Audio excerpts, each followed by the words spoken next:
Soy Ángel Ortega Santos, me dedico a la fotografía, 25 años de fotografía en la comunidad y últimamente productor de documentales, participando en varias cintas, varios films que tienen que ver con el desarrollo y la historia de escenas del zapatismo en la región. ¿Habías imaginado un escenario de esta magnitud? ¿Cómo lo describirías? Creo que la humanidad no estaba preparada para encontrarse con esta pandemia y es realmente un sufrimiento muy grande para la vida. Está en juego la vida a través de la pandemia. Y a nivel personal hemos vivido, a nivel familiar hemos vivido el impacto del COVID, de la pandemia.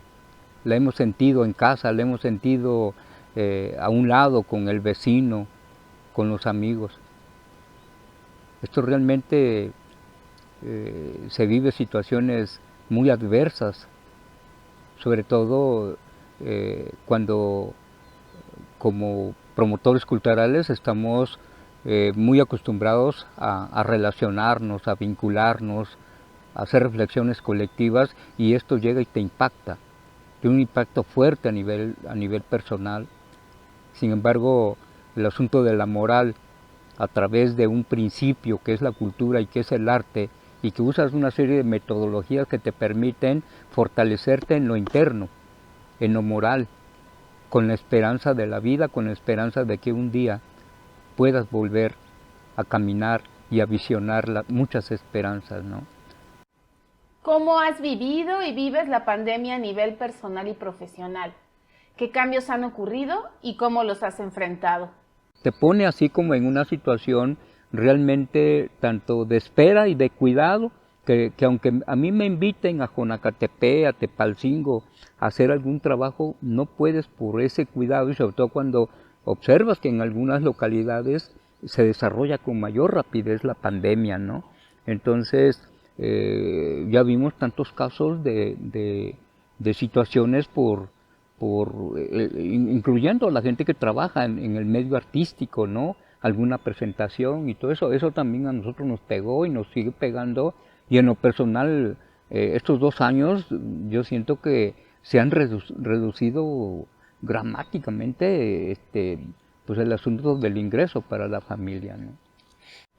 Hablando de impactos económicos, sociales, políticos y por supuesto culturales, ¿qué cambios a corto, mediano y largo plazo identificas para el sector cultural? En ese sentido sí tenemos que ponernos a reflexionar qué hacer a mediano y a largo plazo, cómo prepararnos. Esto tiene que ver con las políticas educativas en el sector, tiene que ver con las políticas también en el sector de salud, pero hay algo muy importante que tiene que ver con las políticas públicas sobre cultura.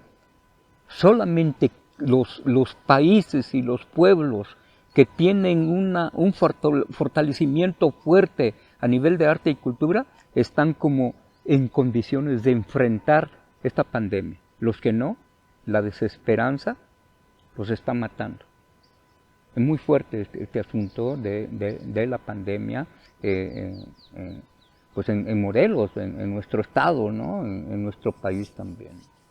El espacio público es el lugar preponderante para la producción, interacción y recreación cultural. ¿Cómo ha afectado y afectará la pandemia al espacio público? ¿Qué escenarios imaginas? Hace 2 años, bueno, Hablando del museo comunitario, nosotros hace 20 años nunca pensamos cerrar ni siquiera una semana, o un mes, o un año. La pandemia nos cerró ya por 2 años el museo. Y la pandemia nos cerró el museo, nos cerró la biblioteca, se cerraron las puertas de la iglesia, se cerraron las puertas de la ayudantía, se cerraron las puertas de la comisaría ejidal, se cerraron las canchas de básquetbol, de voleibol, todo se cerró. Y en ese sentido, los espacios públicos que eran nuestros, que son nuestros, siguen siendo nuestros, pero están como con una venda, como que ahí hay una bomba que si tú acudes, se te va a estallar en los pies. Y es doloroso cuando tu niño, tu hijo, tu nieto, tu esposa, no la puedes llevar a ese jardín, a ese parque, a caminar. Porque hay un miedo, hay un temor al contagio. Y en ese sentido pegó fuertemente a los espacios, y no digamos a nivel de otros espacios como los centros culturales, como el teatro, como el cine, como los grandes festivales. Ya no se están realizando, ya no se están llevando a cabo. Entonces, en ese sentido, es un golpe muy fuerte como pandemia y tú lo observas, tú lo vives, tú lo sientes, ¿no? Y dices, ¿en qué momento se acaba? Y es probable que no se acabe en corto plazo. Entonces, en ese sentido, tenemos que hacer reflexiones mucho más profundas, más fuertes, que nos permitan, a nivel cultural, cómo enfrentar ese asunto de la pandemia. Frente a esta imposibilidad del uso del espacio público, ¿el espacio privado podrá convertirse en el lugar para generar nuevas relaciones entre audiencias y manifestaciones culturales? Creo que se deben abrir esas posibilidades, explorar esas posibilidades entre los espacios públicos y los espacios privados, porque la salida a esta crisis que nos trajo la pandemia, que nos sigue teniendo como pandemia, solamente puede haber una salida que es la coordinación estrecha entre los diferentes actores. Es decir, como un museo frente, por decir, a un centro privado puede establecer lazos de convivencia, cómo pueden establecerse vínculos que permitan que la humanidad esté finalmente conviviendo en corredores comunitarios o en corredores más amplios, con grupos reducidos, organizados, pero que finalmente el esfuerzo tenga que ser un esfuerzo colectivo, desde las instituciones, desde los espacios gubernamentales, pero también sobre los espacios privados, que juegan un rol muy importante, que de alguna manera abrir sus puertas o tener el acceso a esos centros privados junto con los espacios públicos, la humanidad. Este es el rol que tenemos que ir viendo, un nuevo panorama en donde se conjuguen muchos esfuerzos y sobre todo crear espacios que permitan que los niños, que los adolescentes sobre todo, y los jóvenes estén entrelazados en ese circuito entre lo privado y lo público, lo colectivo, lo comunitario. Esto puede ser una gran esperanza y puede ser un gran proyecto a explorar más adelante. ¿Lo digital se impondrá a pesar de no ser accesible para toda la población? Las redes sociales, ¿qué nos dice las políticas virtuales? Finalmente, quien traza los lineamientos que deben leerse, que deben oírse, que deben verse, finalmente es un sector. Y nosotros como humanidad, como habitantes, tenemos que aceptar y asimilar ese producto que nos envían que nos hacen llegar y no necesariamente ese producto tiene que ver con un sentido de identidad de la población. Pero hay un sector sobre todo adolescentes y de jóvenes que sí ven de manera virtual esto, pero hay un sector, como el caso del campo, un campesino que va a arar su tierra, que no tiene tiempo más que para llegar y descansar. Yo como me imagino que va a estar metido en el celular, en Facebook, en Twitter. ¿Cómo? Yo no me lo imagino. O una ama de casa que además va a chambear en labores de limpieza, en labores del hogar, y además tiene que venir a hacer el trabajo del cuidado de sus niños, bañar sus niños, lavar su ropa, planchar su ropa, atender a la familia. Yo no encuentro una explicación. Y ahí es donde las políticas del sector cultural tienen que ser muy fuertes. Se debe retomar con mayor fuerza las políticas culturales desde estos contextos, donde la humanidad y donde la población prácticamente está desprotegida. ¿Cómo utilizar las herramientas metodológicas y virtuales desde la cultura, desde el arte, para el fortalecimiento de los procesos culturales? Que eso es muy diferente. Quizá tendremos que tender un puente virtual con todos los músicos y desde casa cantar y tocar. A lo mejor tenemos que tender un puente donde todos los que dancen nos juntemos en la casa y bailemos y dancemos y lancemos un programa en todo el estado de manera virtual desde nuestros contextos, desde nuestra comunidad, diciendo somos cultura viva. ¿Qué nuevos espacios y formas para la comunicación y la vinculación cultural vislumbras? Estas nuevas formas de hacer o estas nuevas prácticas de mantener viva la cultura es un esfuerzo doble, porque te tienes que ir al río, te tienes que ir a la montaña, te tienes que ir a La Joya, te tienes que ir, no sé, a muchos lugares hermosos que te brinda la misma naturaleza. Entonces, como naturaleza viva, la cultura es viva, y por lo tanto toda esta combinación de nuevos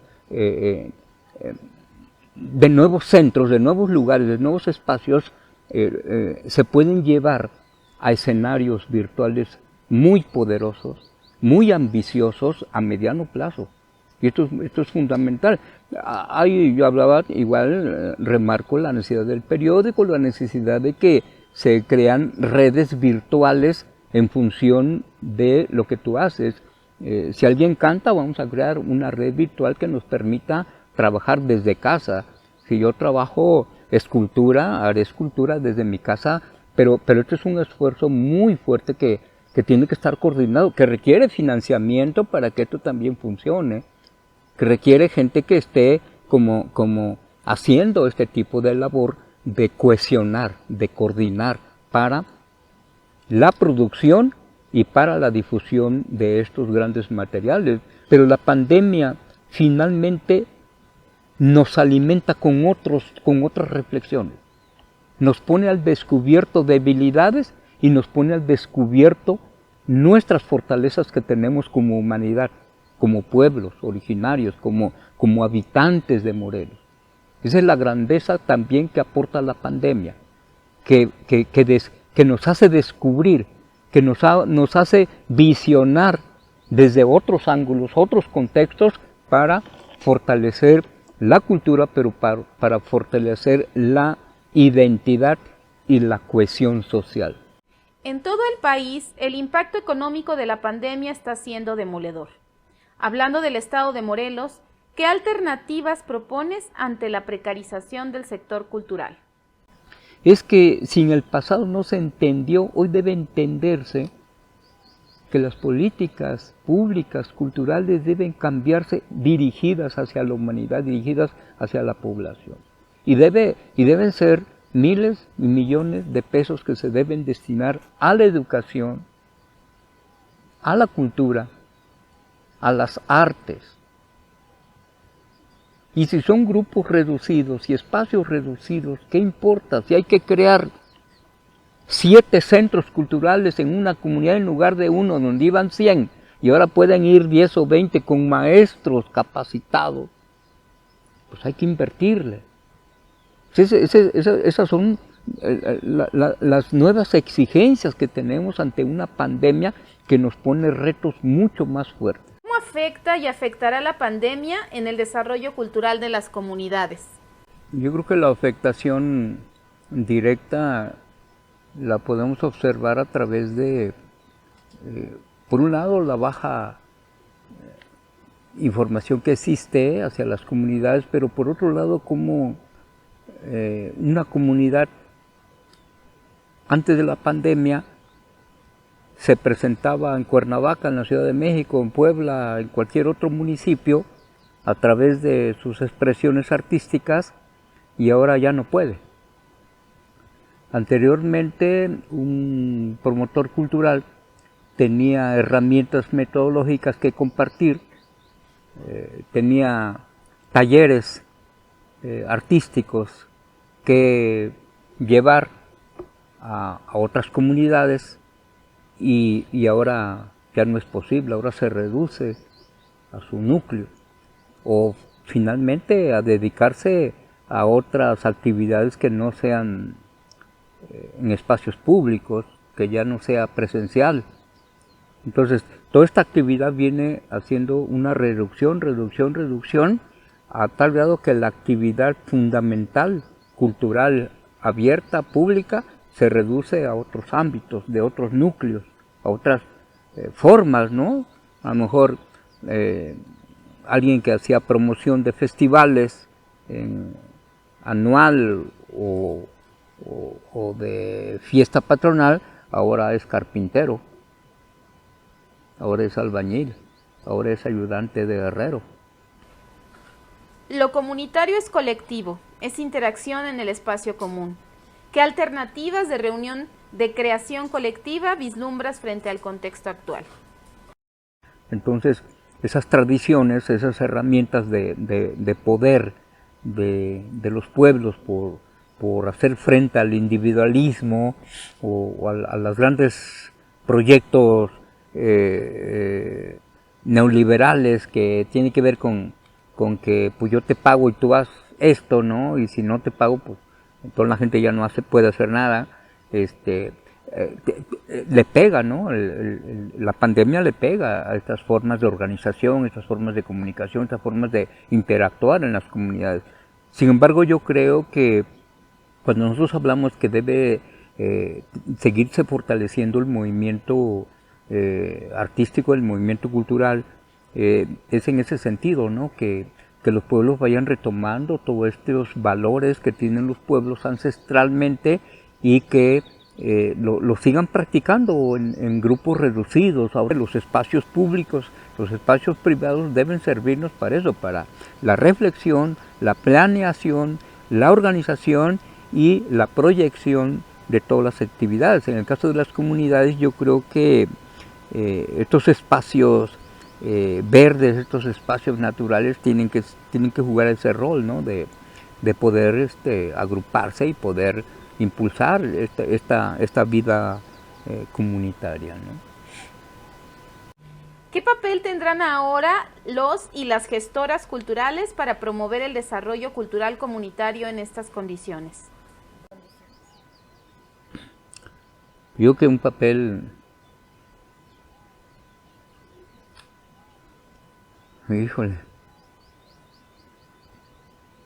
no, 1000 veces más de lo que se hacía antes de la pandemia, ¿no? O sea, en realidad el promotor y el gestor, no solamente en el terreno de la organización comunitaria, y hablando del concepto comunitario, no solamente es en el campo, no es en la provincia, no es en la comunidad. La organización comunitaria tiene que ver con la ciudad, tiene que ver con la calle, tiene que ver con la colonia, tiene que ver con todo lo que donde haya población, ¿no? Entonces, cuando se reúnen más de 5, más de 10 personas, ya es un concepto comunitario, es un concepto colectivo. Y cuando esta parte los agentes comunitarios y los promotores comunitarios y los promotores culturales y agentes y gestores culturales se organizan y sobre todo hay un diálogo, hay una conversación, hay un intercambio de ideas, de pensamientos, de alternativas y se saca la mejor y se planea y se organiza. Eso es fundamental en la cuestión del momento de pandemia que vivimos. Creo que la parte organizacional de la comunidad, del sector, juega un papel fundamental. Y en ese sentido, las mujeres que trabajan en la vida cultural, los hombres y jóvenes que trabajan en la vida cultural tienen que replantearse otras visiones, otros contextos, otras formas de comunicación, no solamente la virtual, tiene que seguir siendo también la virtual porque, además de la virtual, la presencial en grupos muy limitados, pero eso juega un rol importante porque te da calor, te da confianza, te da como esa armonía y esa posibilidad de expresar y de comunicarte, de decir, podemos hacer esto de manera colectiva, ¿no? Entonces, yo creo que el rol que juegan los promotores, las promotoras, los gestores y gestoras es fundamental para superar esta gran etapa o esta gran fase de la pandemia que no tiene tiempo, ¿no?, que concluya. ¿Cómo ha enfrentado la comunidad de Quebrantadero y sus expresiones culturales el impacto de la pandemia? Quebrantadero hace 2 años paró su fiesta patronal. Por acuerdo de asamblea, dijo, está muy fuerte. Hubo opiniones de habitantes que decían, pero es que eso está sucediendo allá en China, está sucediendo en Francia, está sucediendo en otros países, de aquí que llegue a Quebrantadero va a tardar. Pareciera que la pandemia y el COVID venía caminando, ¿no? Sin embargo, a pocos días empezó a llegar, no había la información o se ocultaba la información o los estudios eran tan incipientes que no se dieron a conocer de manera inmediata. Pero el acuerdo de la asamblea, recuerdo perfectamente, era un 17 de marzo,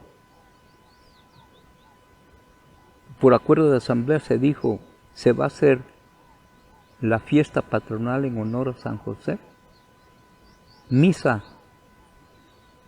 patronal, con todas las medidas, y terminando la misa, cada quien a sus casas.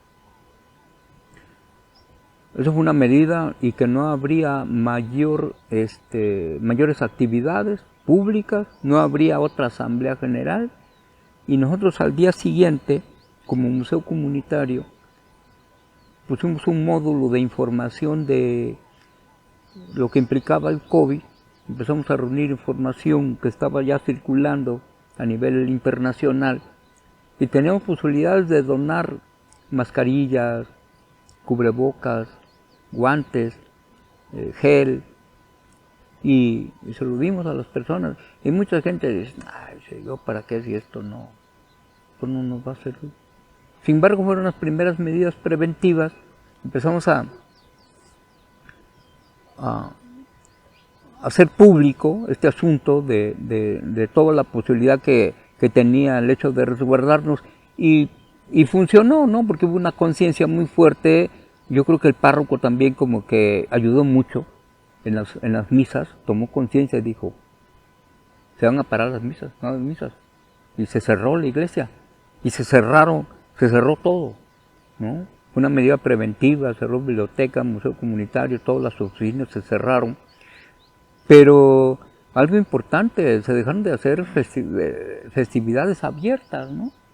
Entonces la gente se resguardó, y lo que nosotros hicimos fue empezar a hacer, en noviembre del año pasado hicimos un cortometraje que se llamó La muerte del general Zapata con 20 actores, cuando anteriormente éramos 150 actores, y lo hicimos.